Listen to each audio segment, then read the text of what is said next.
Hello hi friends, welcome back to my channel. మరొక short and sweet vlog తో మీ ముందుకైతే వచ్చేసాను.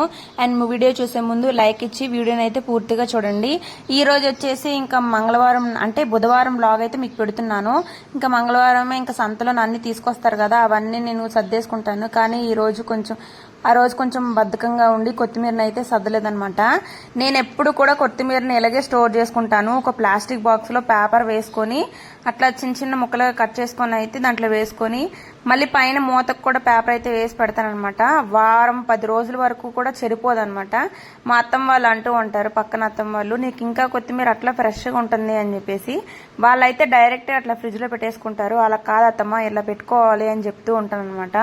నేనైతే ఇట్లా చేస్తూనే ఉంటాను. అంటే ఎప్పటి నుంచో నాకు ఇది తెలుసు అనమాట. ఇట్లనే పెట్టుకుంటూ ఉంటాను. కానీ ఖచ్చితంగా వారం 10 రోజులు మాత్రం అట్లే ఉండిపోతుంది, అస్సలు పాడవదనమాట. మీరు కూడా ఈ ట్రిప్ నచ్చినట్టయితే ఖచ్చితంగా యూజ్ చేసుకోండి. ఎట్లా వచ్చిందో కూడా చెప్పండి, ఆ రివ్యూ కూడా నాకు. కొంచెం అయితే పిండి ఉంది. ఇంకా లాస్ట్ వీక్ తెచ్చిన కొత్తిమీర అయితే ఇంకొంచెం పక్కన అట్లే ఉందనమాట. ఆ కొత్తిమీర కాకుండా ఇంకా దాన్ని టమాటాలు 2 వేసి 2 పచ్చిమిరపకాయలు వేసి ఇంకా పప్పులు కూడా వేయించేసి టమాటో కొంచెం పప్పులు పచ్చడిలాగా చేసేసి దోశలోకి అయితే వేసుకుందామని చెప్పి గ్రైండ్ చేసుకున్నాను అనమాట. కాకపోతే కొంచెం కొత్తిమీర ఎక్కువైందా, కొంచెం ఘాటుగా కనిపించింది పచ్చడి మాత్రం. నేను మిగతాది మాత్రం టేస్ట్ అయితే సూపర్ ఉంది. దీంట్లోనే అమ్మ అంటే పప్పులు తీసేసి కొత్తిమీర పచ్చడి అయితే చేస్తుంది సూపర్ టేస్టీగా. ఇంకా దశవ కోసం అయితే టమాటా రైస్ అయితే చేశాను. ఎందుకంటే కూర వచ్చేసి వంకాయ తీగూర అనమాట. వంకాయ తీగూర దశవ అస్సలు తిన్నాడు. ఇంకా వాడికి ఏమైనా రైసెస్, ఎగ్ రైస్లు అవన్నీ తింటాడు. బెండకాయ పులుసు తింటాడు, కానీ ఇట్లా వంకాయ మాత్రం అస్సలు తిన్నమాట. ఇంకా నేనైతే వంకాయ తీగూర అయితే చేద్దామని వంకాయలు ఉడకబెట్టుకొని ఇక్కడ తిరగబోసేసాను. వంకాయ తీగూర ఎవరికైనా తెలుసా? తెలుసుంటే ఖచ్చితంగా కామెంట్ చేయండి. ఇట్లా ఉడికిపోయిన తర్వాత దగ్గర అయిపోయిన తర్వాత కారం వేసేసి పప్పుల పొడి వేసేయడమే. ఇంకా అందరు వెళ్ళిపోయిన తర్వాత వీళ్ళు వ్లాగ్ అయితే ఏం షూట్ చేయలేదు. ఇంక ఇది సాయంత్రం నుంచి వ్లాగ్ అనమాట. మధ్యాహ్నం అసలు ఏమి షూట్ చేయలేదన్నమాట. చేసుకునే పనులు కూడా షూట్ చేయలేదు.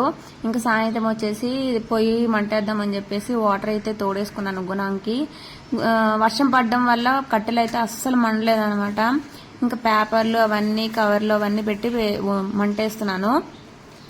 పల్లెటూరులో ఉంటే ఇవే అనమాట బెనిఫిట్స్. అంటే చాలా వీడియోస్లో నీకు చెప్పే ఉంటాను, పొయ్యి మంటేసుకోవడం కానీ, ఏదైనా ఫ్రీగా ఉండటం కానీ, బయట వస్తువులు దొరకటం కానీ. ఇప్పుడు ఏదైనా ఆకు దొరకాలని అంటే టౌన్లో అస్సలు దొరకవు, కానీ మా పల్లెటూరులో ప్రతి ఒక్క ఇంటికి కానీ ఎక్కడో ఒక్కడ ఏదో ఒక ఆకులు కానీ చెట్లు కానీ ఖచ్చితంగా దొరుకుతాయి.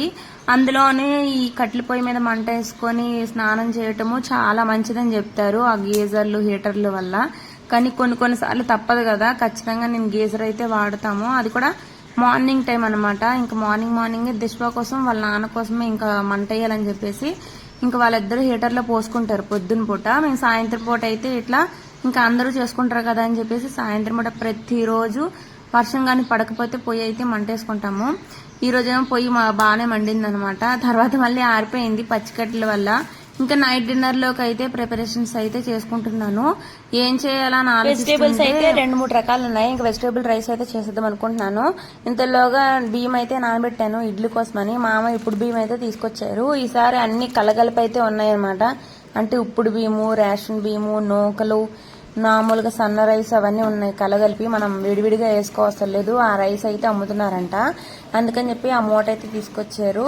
ఇంకా మినపప్పు వేసి మనం నానబెట్టుకోవడమే. నేనైతే ఇంకా నానబెట్టేసుకొని వాష్ చేసుకుంటున్నాను. ఆల్మోస్ట్ మన ఇంట్లో ఇడ్లీ పిండి వేసి 10 days అయిపోయింది.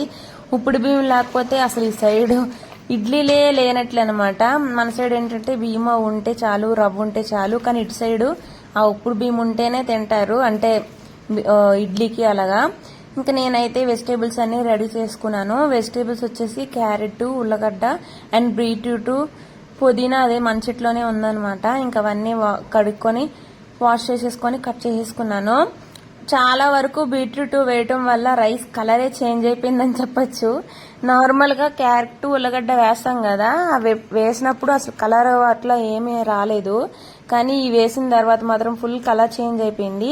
ఇంకా ఈలోగా అత్తం అయితే పిండి ఆడించుకొని వచ్చేసారనమాట. ఇంత పిండి అయితే బయట కూడా ఆడిస్తారు, అంటే 20 రూపీస్ ఇలా ఇచ్చేస్తే. నేనైతే ఇంకా వారానికి సరిపడేటట్టు ఇట్లా కంటైనర్లను స్టోర్ చేసుకుంటాము. ఎందుకంటే అట్లే పెట్టేస్తే పులిసిపోతుంది కదా, ఇట్లా కంటైనర్లో ప్లాస్టిక్ దాంట్లో పెట్టుకుంటే అస్సలు పొలవదన్నమాట. వారం రోజులు ఖచ్చితంగా వస్తుంది. అండ్ బయట రేపటికి వాడుకోవడానికి మాత్రం పొలవాలి కాబట్టి ఆ కొంచెం అంతా ఆ టిఫిన్లోనైతే పక్కన పెట్టుకుంటాను. అట్లా స్టోర్ అయితే చేసుకుంటాను అనమాట. ఇట్లా అయితే 1 వీక్ వరకు వస్తుంది. ఫస్ట్ డే సెకండ్ డే మాత్రం ఇడ్లీకి అయితే పెట్టుకుంటాను, తర్వాత నుంచి దోశలే. చూడండి ఎంత కలర్ఫుల్ గా అయిపోయిందో. మొత్తం క్యారెట్కి ఉల్లగడ్డకు కూడా మొత్తం ఆ బీట్రూట్ కలర్ అయితే అంటికిపోయింది. మొత్తం రెడ్డిష్ కలర్ లో అయిపోయింది అనమాట. బిర్యానీ కూడా సేమ్ ఆరెంజ్ కలర్ లో అయితే వచ్చేసింది. చూడండి ఎట్లా వచ్చేసిందో. సో ఫ్రెండ్స్, ఇది ఇవాల్టి స్వీట్ అండ్ షార్ట్ బ్లాగ్. మీకు నచ్చినట్టయితే లైక్ చేయండి, షేర్ చేయండి, సబ్స్క్రైబ్ చేసుకోండి. ఇంకా ఎవరైనా మన ఛానల్ని కొత్తగా చూస్తున్నట్టయితే ప్లీజ్ మన ఛానల్కి అయితే సపోర్ట్ చేయండి. ఈ రోజు ఇట్లా బిర్యానీ రైతాతో కానిచ్చేసామన్నమాట. ఈ బ్లాగ్ మీకు ఎలా అనిపించిందో ఖచ్చితంగా కామెంట్ చేయండి.